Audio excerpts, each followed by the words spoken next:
भाई लोग, भोजपुरी मस्त न्यूज़ में आप सभी का स्वागत है। कैसे हैं आप सब, कमेंट में ज़रूर बताइएगा।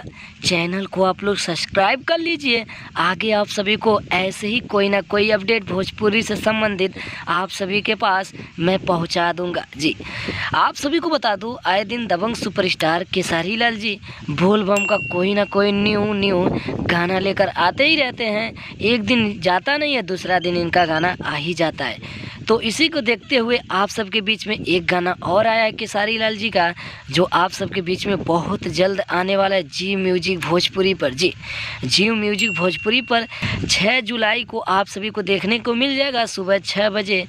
चली पिया गते गते जी सॉन्ग का टाइटल है, चली पिया गते गते। आप सब समझ सकते हैं, लग रहा है मुझे कि दबंग सुपरस्टार खेसारी लाल जी थक गए हैं और उनकी पत्नी जो है कह रही है चली ना पिया गते गते जी।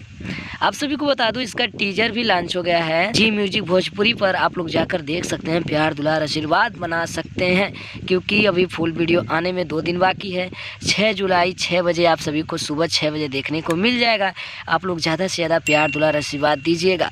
आप देख रहे थे भोजपुरी मस्त न्यूज में आर्यन अजूबा।